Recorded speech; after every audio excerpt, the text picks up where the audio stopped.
I'm DeModraick Foreman, and today, as my audience and recorder, is my mom, Shanita Foreman.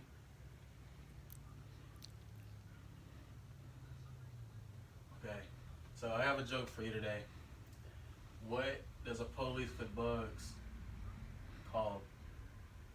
Police. Get it? Because he has lice. Alright, so today I'm going to be teaching you how to make an arrest. Okay. So first and foremost, you have to have either reasonable suspicion or probable cause.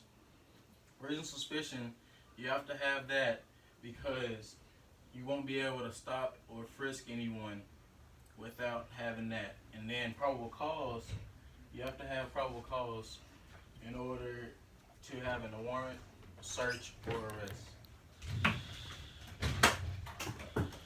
Okay.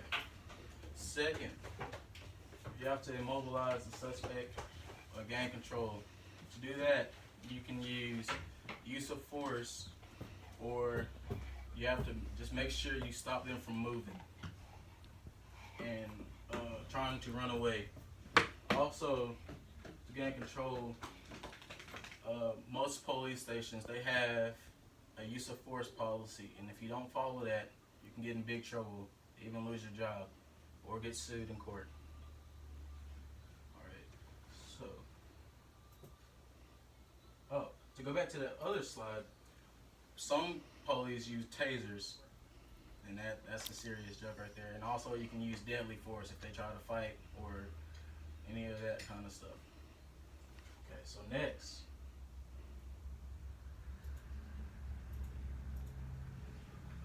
once you have them immobilized, you have to handcuff the suspect.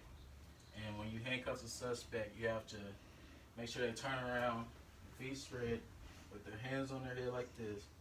You just get one hand, bring it down like that, and then the next one. Before you bring this one down, handcuff this hand, and then get this one and handcuff that hand.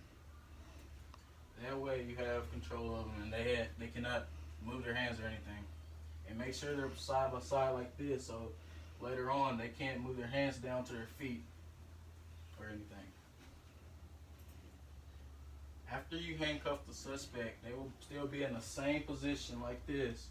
Make sure you check from their pockets all the way down to their legs, because you'd be surprised what people hide in those areas when they're in trouble, even the general area.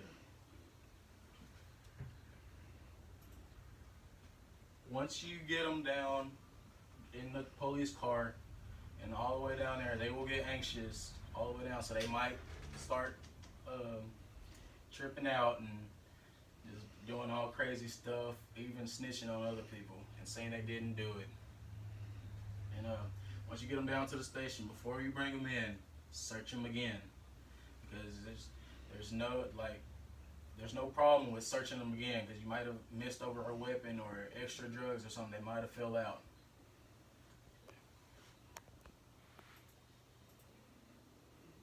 Alright, so in order to ask them any questions, you cannot ask them questions, so make sure you give them their Miranda rights before you ask any questions, or like, why did you kill them? You can't ask all that unless you give them these. Miranda rights are, as you can see, you have the right to remain silent. Anything you say can and will be used against you in court of law. You have the right to talk to a lawyer and have him present with you while you are being questioned. If you cannot afford to hire a lawyer, you will be appointed represent you before any questions if you wish. You can decide at any time to exercise these rights and not answer any questions or make any statements. Okay. Now you have to ask them a waiver. You have to make sure they sign and know that you have read these rights. Because if you don't, none of that stuff they say you cannot use in the court. This is how to make an arrest.